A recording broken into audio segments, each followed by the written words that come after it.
Welcome, welcome. I am Dr. Soyla Quesada, and this is your host for Two Kids, One Doctorate.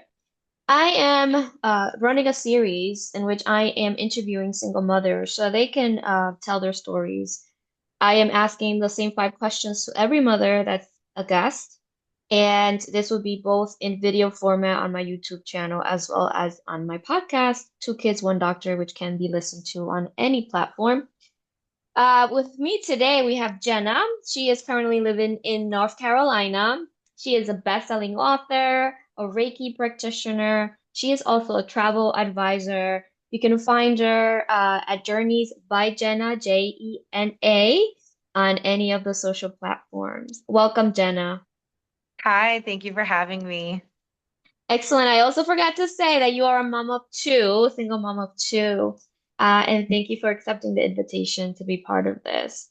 I will ask that very first question. Can you share a moment in your journey as a single mother that has shaped who you are or where you are at the moment?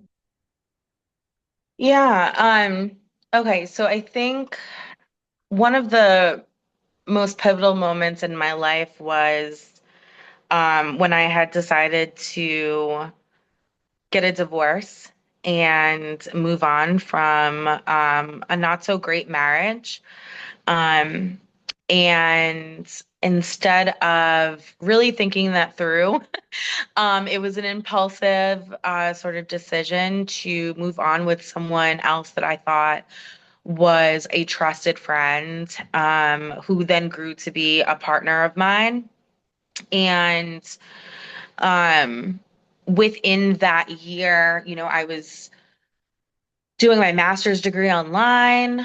I didn't have a job. I was on public assistance. My kids were really young. They were about 18 months and 2.5 at the time. And yeah, so I had two really little ones. I was a stay-at-home mom at the time that I decided to leave. And I was working on my degree so that I can make a little bit more money than with my bachelor's degree in social work. And it was a tough time because I just remembered like not knowing, what was going to happen, right? But like I didn't care because I was like just happy that I was away from this like one particular situation, that anything else was better than staying in that.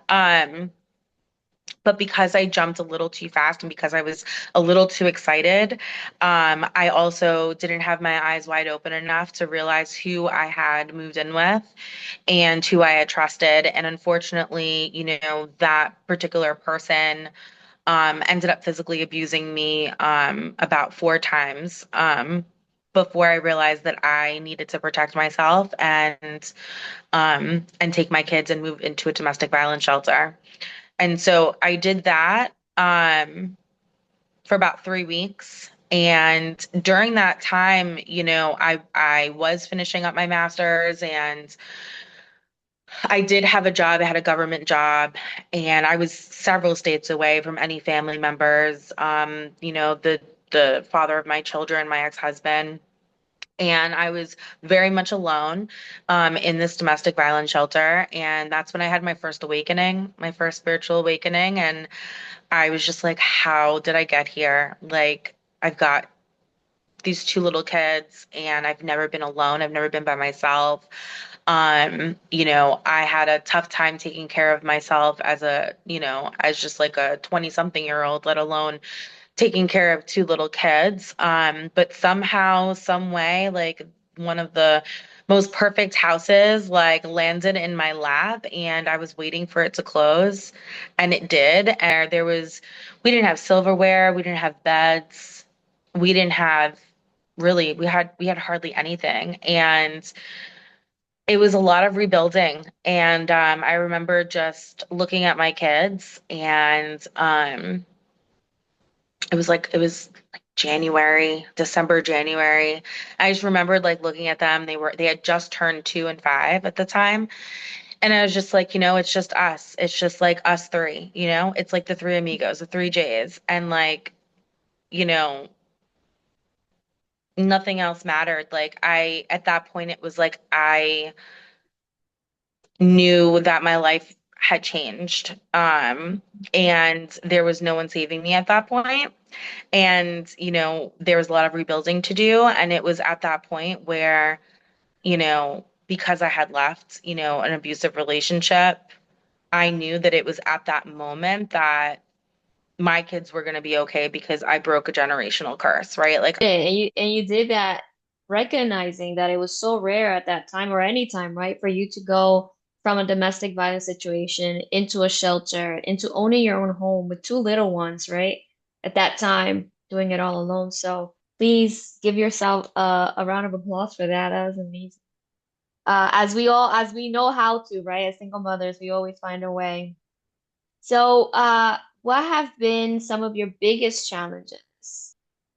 I think for me, one of the biggest challenges was that I had my kids when I was like 25 and 28. So I wasn't super young. But there was still a part of me that wasn't ready to be a mom and wasn't ready to take on that responsibility. And it showed because any moment that I was able to avoid, you know, being that parent, like I didn't really enjoy it. There are some people who like bask in pregnancy and like they just like, they go around being like, oh my God, I love being pregnant. And like, oh my gosh, look at her glow. And like, I'm over here with like my hair like this. I'm like throwing up. Like, you know what I'm saying? Like, I was not that person.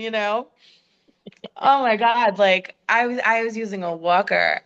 At the time I was like 5 months, my hips like just went like Oh, that. It just like separated and I was in so much pain. I had gestational diabetes with the second one. I was poking myself with insulin since I was 13 weeks pregnant. Like it was my pregnancies were not fun. And I just couldn't relate. I couldn't relate to loving being pregnant and like loving being a mom. And, I was a first generation college student on top of that. And, my focus was to change my life around and not be poor and like make sure that like I will never live in poverty because it was like, you know, I grew up that way and my kids don't deserve that. I don't deserve that. Like, forget the kids. I don't deserve that. You know what I mean? And so, if I say that I don't deserve it, then naturally, like, they're gonna feel that, right? When I had these kids and we realized, as a married couple, we realized that we still couldn't afford daycare for two kids. The choice was to stay at home. And I definitely became a little resentful of that, and I lost years of my life staying home, taking care of two babies. And again, like there are moms that would just love that opportunity, and then there are moms that are like, you know, I could never do that. I need to go back. I need to go to work. And so I thought that I would have loved to do that. And then I realized that I didn't like to do that at all. you're like, Uh, no thanks. yeah. So, I think for me, like, one of the challenges was just like, my social life, like when wanting to just keep going out, keep partying, when I got divorced, I wanted to keep dating, like I wanted to go out, I wanted to travel, I wanted to see the world. I didn't, I felt like I was like owed something, like people take care of my kids, like other people took care of me, you take care of my kids. And so there was this sense of like resentment towards my ex-husband because he was like, granted, like I'm the one that left and I'm the one that moved away, but he didn't make much of an effort thereafter, and it's been years of that. And so while he's living his best life and has gotten remarried and traveling the world and not having to like deal with like the sicknesses and the call outs and the screaming and the crying and like literally every little thing with sports and the driving and the school meetings and like everything that you can think of as a single parent, you know, I would just get so overwhelmed and I would get checked out and I would just absolutely like hate being where I was. Like it was just like anything to get me out of here. I was trapped. I was trapped in my own situation, and the kids felt it. I felt it. People around me felt it. Um, and yeah, like I would say that, that led to my issue with codependency, you know, because I didn't want to be alone. I didn't want to be in that position of doing this all by myself and, felt like it wasn't fair or, um, just felt like, you know, yeah, And so yeah. that's important and something that a lot of moms that probably were in that same position would never say out loud, right? Like I struggled. I felt like, the kids were in my way of the lifestyle that I wanted to have because this is so important to note, to highlight, because it's good for other women to know that being a mom isn't this like blissful thing. I mean, it has its moments, but it's like there's challenges and there's getting used to a new lifestyle. Your body changes, like you birth a human, like then you have to raise the human, right? And for other people, before I had kids, no one was talking about like what motherhood was really like. I never heard from Hmm. my mom how tough it was. She would never be like, girl, this is hard. No, I tell my kids all the time, like, yo, this is not easy. Hmm. So that they know too early on. Obviously, we'd want to create and keep creating, but it's not that fun, And I think there's gonna be a lot of moms that are gonna feel identified with that haven't probably heard that before. And like, wow, she's going through it or she went through it. And either they're there or they were there too. Parenting, how do you Yeah. balance Yeah. self-care, Forget work, the and work and parenting? forget the parenting. If Yeah. you can just take care of yourself as a single mother, Yeah. that's all you need to do because everything else will then just fall into place. And so I feel like, you know, I I have gotten really, really good at prioritizing my self-care. And that includes so many different things. It includes, meditation practices, my Reiki on myself, serving others, getting my nails done. Like this is like this is my nemesis right here. This is like $1,200 a year, but it keeps me happy.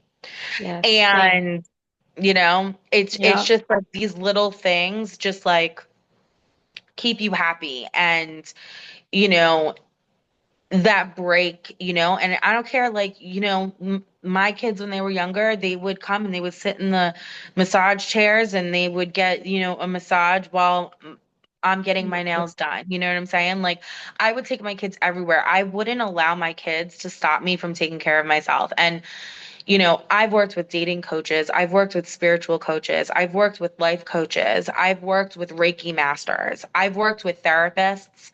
I will always continue to do so because once you stop working on yourself, once you stop gaining awareness, once you stop having like other people really like believe in you and get you into a space where you believe in yourself and you start having faith in the universe again and you start having faith in yourself again, it's very easy to lose as a single parent. Super easy to lose, super easy to get, you know, self-doubt, super easy to feel alone, super easy to feel just like you're not doing enough, not pretty enough, not worthy enough, not whatever enough. And sometimes you just need a community of people to really care for you, right? Mhm. Um, and so I think that, you know, in terms of balancing it, I don't think that it shouldn't be a balancing act. I think that self-care needs to be like up here and this trumps everything else because if this is good here, then all this is going to follow up, right? In terms of like working and parenting, that's always been a difficult one. I have gone in and out of work so often in my parenting journey because of a few reasons. One, because of moving so often. Two, because a part of me, especially now that I've really settled into my parenthood and I'm obsessed with being a parent now, I like don't want to miss a moment. And so I want to be home for them. I want them to walk into a clean house.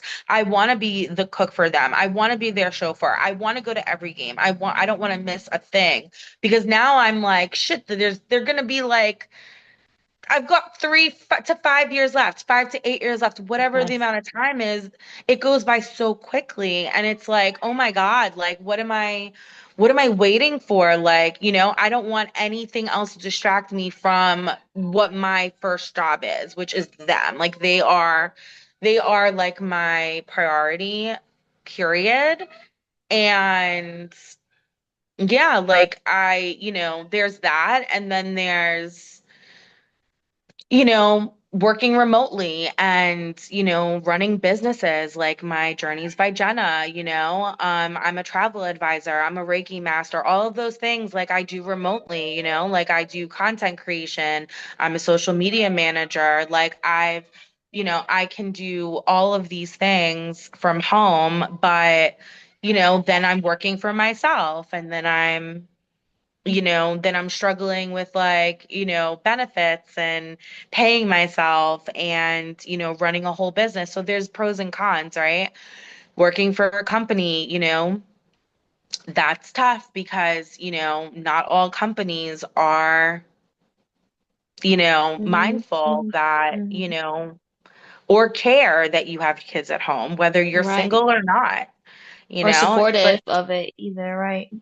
right. Mhm. And so, you have to think, well, if you were owning a company and you were running a company, how would you feel if your employee left at 2 o'clock every day to pick up their kids because they can't afford after school care, right? Yeah. Like, how are you going to monitor them when they're working from home because their kid is homesick or whatever the case is, right? And so there's a lot of that's why you have to be very careful in like job interviews, for example, that you don't overshare too much that you are a single parent or that you even have children Right, right. because, there's There's bias discrimination with there. that. Yeah. There's bias, 100%. discrimination, and then they start making up Hmm. stories, Yeah. narratives about Yeah. your life.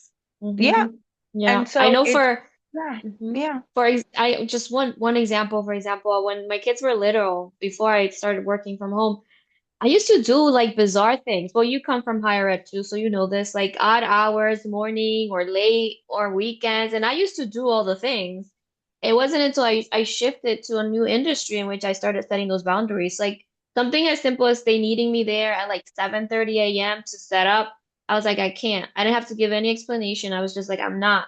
Where before I would flip over backwards, take care for them for those 2 hours, have someone else drop them off and now it's like, no, I gotta do this parenting thing, regardless of whether you need a setup, you need to be there for being like for your people. Like, it needs to work for us here in this house, right? And that's something I learned later. But I'm glad you brought that up so that other moms can begin to see that as a priority. Yeah.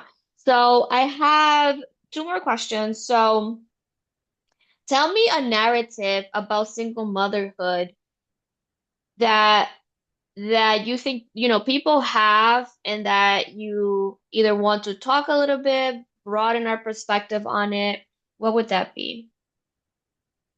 Um, I would say that like just in general, like just taking it bare bones, like the term single mom is not like a one shoe fits all, one size fits all. Like it's not like when you hear single parent or single mom, right? It's like what does that mean? And I would, I guess, implore everyone who's listening, to kind of identify, you know, um, what that means for you, right?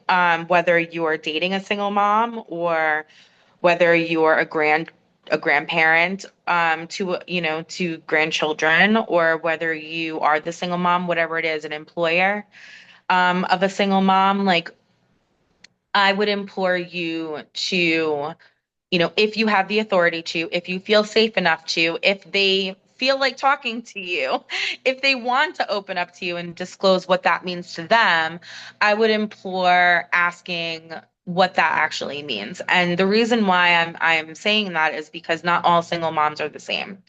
And they have very different circumstances. And I think that it's really important to recognize the bias and the privileges that, some single moms do have, and there are single moms that out there that don't have those privileges, like for one, like, and I think it's important as single moms to recognize those privileges, but to also like, so it's like not all single moms have the same experiences as single moms. Some single moms suffer from postpartum. Some single moms bask in just having a child. Some single moms, have a really hard time, being a parent because they want to be anywhere else but there, right? And so for me, I can like, speak, for me, like as a single mom who, does not have a consistent co-parent around. My co-parent was my ex-husband's mom. Thank God for her. Because I probably wouldn't, be where I am today without her in those certain situations. Um, and I'm alone. I have no family around me. And I've gotten to a place where I don't need a man around me. Yay for me. And but again, a lot of single moms, like I've been one myself. Partner up with someone just to not be alone, just so that they have someone to help them parent, someone to help them with bills, someone to help them with lights and food and all of that stuff. Just to have support. And support is huge, and not every single mom has that. And I wish Yeah, I wish that that changes in our society at some point, because there is such a need, especially with divorce rates the way that they are. And like, forget about divorce rates, not everyone gets married. And that's like exactly. another thing, right? And like now it's like gotten to a point of female empowerment where like single moms can like literally be like, I want to have a child without a man. I'll pick Yes, out this spermie and that spermie, and here's my egg and implant it, and I'll have a baby on my own. Important, like whoever you are, you know, to see how like to see how deep it goes, to see how like really truly where this single parent really is in their life. And ask yourself like, how can you be a support system for this person? How can you show up for this person that'll make life easier for them? How can you give them space when you need it, right? Like not every single parent like wants a dad for their right. kids. I Mm-hmm. tell people that all the time. Like, listen, I'm not here. Like my kids already have a father. Now, whether he shows up or not, that's on him, Right, right. right? That's not on me. That's not on them. And I tell them that all the time, but I don't need a father for my kids. Like one of the blessed challenges that I have is to be mom and dad, Mm-hmm. Yep. you know. And sometimes single moms have to be mom and dad, Absolutely. Yeah, you you're know? running everything by yourself. Yeah. And in my case, in your case, we're raising boys too. So for me, Hmm. when I had first divorced, that was one of the things that held most guilt within me. Like, oh my God, I'm raising boys without their dad. But it wasn't my option. It wasn't my choice that he chose not to be involved because all I wanted was for him to be involved. So like, I need you to be a dad for these boys, like not for me, for them, right? So I struggled with that a lot. Like, how can this dude, like, I was like, oh my God, I'm raising boys, what's happening? It wasn't, it was therapy who helped me be like, this guy, this guy, this guy, these were all raised by single moms and they're great humans, right? And I was like, you're right. So I started to like change the narrative in my mind too. Like they don't necessarily need, especially if like it's not a good relationship. But that's a whole nother episode on like even people staying in relationships that are bad because they want to keep the marriage together for their children, which is a whole nother thing. But I love that. Thank you, because Hmm. there's not one definition that describes single motherhood. And I know for me, I was very, I still am. I'm working on it. I have to say I have a bias, and I do. If you're single, to me means you're an only parent. Like you're the only parent, right? So like when there's women that are like single mothers, whether like they have split custody or they have split financial responsibilities. Like for me, I don't have any of that, so it's always been myself. So it's interesting to also learn myself to change that because it's not everyone's experience, and but they are single mothers in their own right if that's how they're experiencing life. So thank you. All right, Hmm. so then for the last question, Jenna, what legacy or values are you most intentional about passing on to your children? Yeah, that's such a good question. I love this question. I think like bringing it back to the very first scenario of like that pivotal moment, that part of our journey of where we were like in this big house with nothing in it and alone, like they were just alone looking at me like, what do we do? You know what I mean? Um, you know, it's this value of like no matter like where we are in this world, like home is with me. Home is with each other, they're brothers. Home is where the heart is. And that's the sort of value that I've instilled in my kids is the world is really big. And just because you move places or move schools or whatever, that just means that you have more friends, that you can keep in touch with. Like, look at your mom. Like, your mom has friends all over the country, literally. I can literally like throw a dart at a map and be like, I know someone there. Let's go visit. You know what I mean? Because that's who I am. And I want my kids to really know that and feel that and understand that. And like, I can appreciate them wanting to like not switch schools like constantly and like be in one space.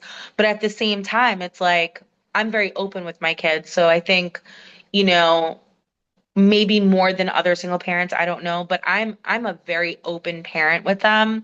So if I'm struggling, they're going to know it. If I'm hurting financially, they're going to feel it, they're going to know it. If they celebrate my wins, we cry with our losses, they know what's up. I try not to like panic them too much because they're kids. I don't want them to be taking on adults things, right? Like that's Mm-hmm. not the point, right? Like I got to protect them somehow, right? But Yeah. I always want to make sure that they know that, they can trust me in the decisions that I'm making and that it's not coming from like a poverty mentality, that it's coming from we're pivoting because this is the best choice for us at this moment. And it's okay. It's okay to pivot, especially as a single mom when you don't have these resources, you don't have support. We can't just move into Nana's house just because she's got 4 bedrooms and 3 bathrooms. That's not a space that we're invited to stay. And that's okay. And it's okay that John has the same situation and he's living with his grandparents. We don't have that same situation. And so, because we don't have that privilege, we can shift, right? And wherever we are is going to feel home. Wherever I am, wherever they are together, whatever, it's going to feel home because home is here. Home is where the heart is. And wherever you're at, you're going to be safe and your safety is priority. This is just 4 walls. There's 4 walls everywhere, right? It's like who's inside of it, what you do to it, what you make of it, then it becomes your home, right? And so that's a huge value that I instill in them. And then also just, talking about legacy of like that generational wealth and like passing on that generational wealth to your kids. That's the American dream, right?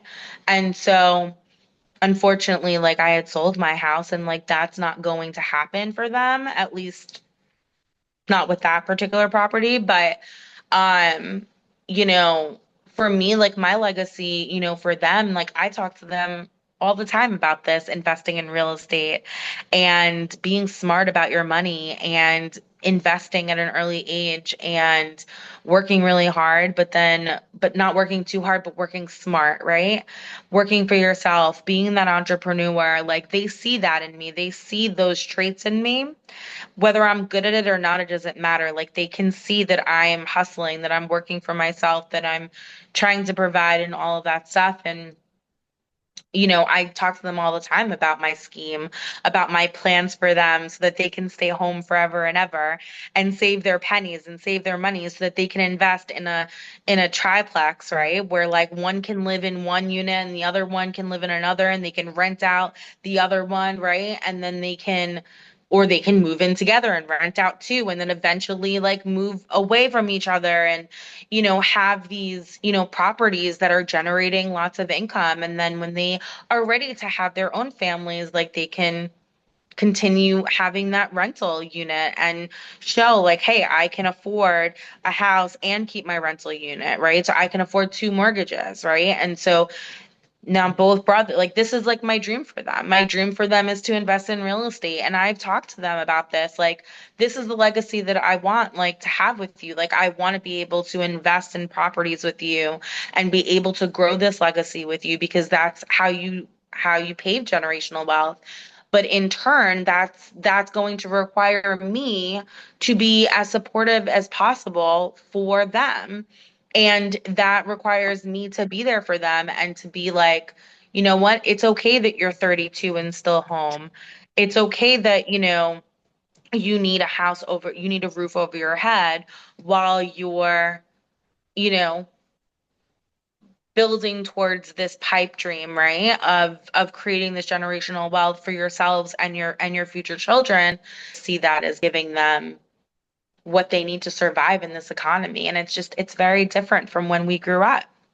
So that's a legacy and also a value, right? One and two, um, that maybe saving and investing and the home piece. Home is where you three are, whether that's Mhm. there, whether you move again, whether like it's always going to be where you three are, and that's so important because then that also values family.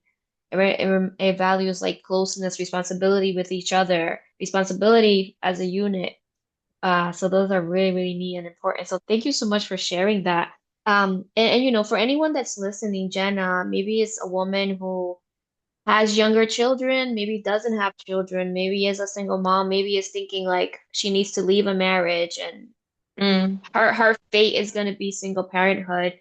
What would be kind of like a farewell advice that you would give her, or guidance, or maybe Yeah. last thought?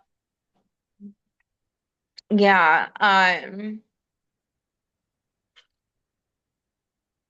Yeah, I think that,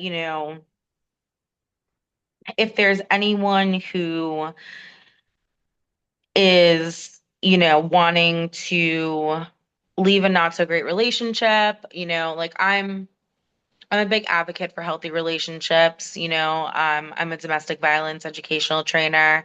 My books, She is Magic. She is Magic always. They share very interpersonal relationship stories of my own. Dealing with domestic violence and narcissistic abuse and things of that nature, emotional, physical violence, mental violence, financial abuse, all the things.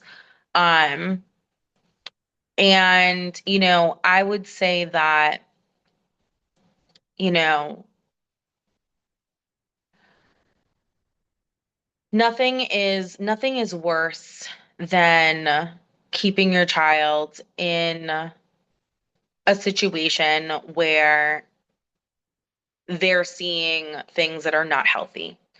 Um, you know, I I would say it time and time again, like as much as I'm sure I'm messing up my kids. I mean, we're all gonna mess up our kids. It's just, we're gonna do what we hope is best for our kids, but at the end of the day, they're going to criticize us when they're adults anyway, and they're gonna have to go through their own healing journey anyway. And so whatever it is that you do, you're just gonna have to deal with the consequences of your actions.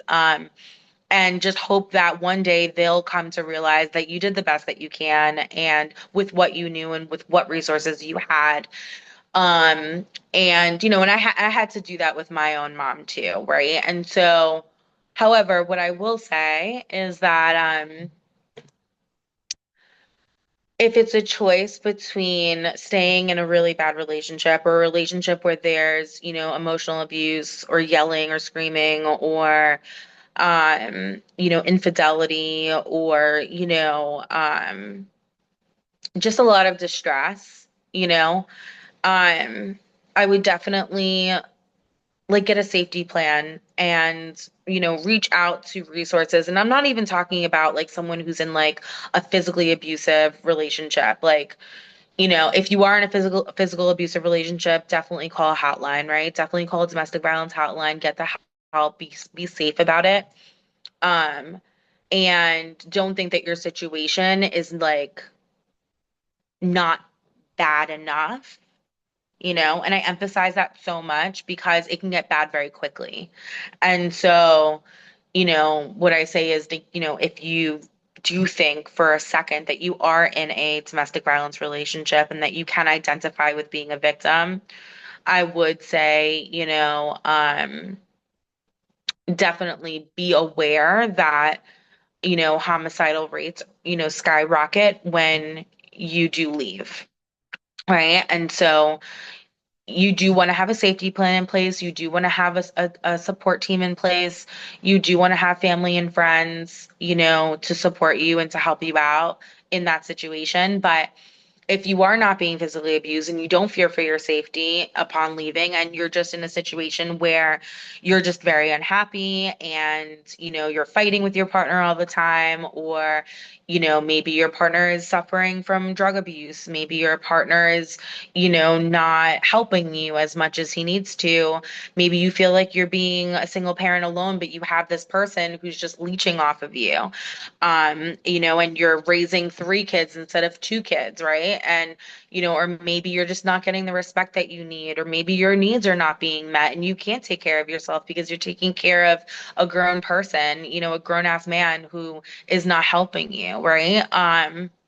If you're in like those kind of situations, and you notice that it's impacting you, what I will say is that if it's impacting you, if your relationship is impacting you in a negative way, then it's also impacting your children because it's impacting the way that you're going to show up every day. It's impacting your mood, it's impacting your mental health. And because your kids rely so much on you and are looking at you for comfort and support and and all of that, like you're not going to be able to show up as like your best version of yourself if all of these things are dragging you down, right? And so um and then you also have to just look at yourself and be like, is this the example that I want to provide my kids?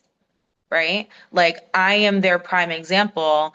And when we're talking about breaking generational curses and generational trauma, that starts with you. So you always have that opportunity to say, you know what, I'm not going to repeat this again, or maybe it's starting with you and it's going to pass on to your kids, right?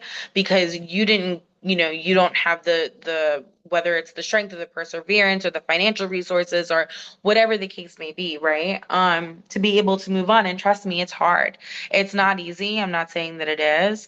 I'm not saying that because I did it, other people can. I have spent a good amount of years helping other people leave relationships that were not serving them, relationships that were very unhealthy, very abusive relationships. And I've spent a lot of time with victims of violence to get out. And it's not easy. It's literally one of the hardest things that anyone has to do. But there is help out there. And if you're thinking about it and you know for sure that it's something that you need to do to protect your children, even though it's scary to think about living in a domestic violence shelter, even though it's scary to think about moving into a family's house, or, feeling like you failed, or feeling like you don't want to go through like court battles and you don't have the money to do it, and et cetera, et cetera. Like, I promise you, like,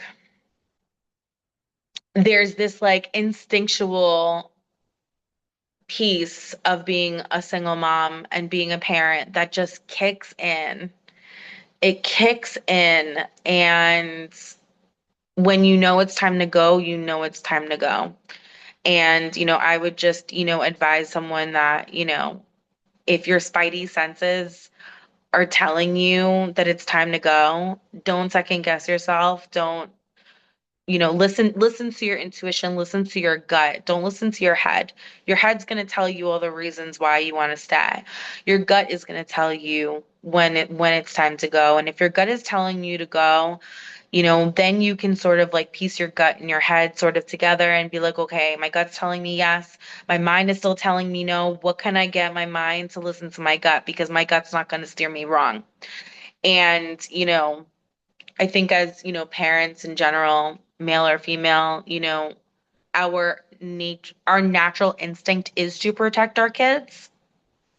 And if you're in a situation in a relationship, whether it's a romantic partner or maybe it is like your parents or a friend or whoever, you're around people that don't feel aligned or that is impacting your life in some way and impacting your children in some way, it's okay to go no contact, as long as you do it the right way, as long as you have court support, as long as you have, family support. You need support though. You can't, not every single mom can do this by themselves. At some point, you do need to start reaching out to people and make that a habit. And I wouldn't say trust everyone, but I can tell you right now that like I wouldn't have survived this year if it wasn't for the parents in my soccer community. I can't be in three different places at once. You know, even parents who have two parents in the home and one of them is like away traveling, they still call me as the single parent to help them out because they need help. I mean, everyone needs help. Yeah, So, everyone needs a support system, whether that's everybody. another soccer mom, whether that's another parent, Mhm. the neighbor, someone. I mean, to be like, just can you do this? Can you just watch him while I'm like doing this, you know? Um, but yeah, I Mhm. love that. And also to search for that, even when you feel in spaces like Mhm. you felt when you moved there, like you had no one, but little by little you're creating your own community too there. Mhm. And so looking and searching for who are those, community points that you're gonna be able to build up on. So Jenna, I appreciate this insight so much, and I know so many women out here, and just I think not even women. I think in general, humanity is going to benefit from this chat. I appreciate you and thank you so much for this. Thank you. Um, Thank you. And as a closing, this is Zoila Quesada. I am your host of Two Kids, One Doctorate, and I will check you at the next episode. Thank you. Thank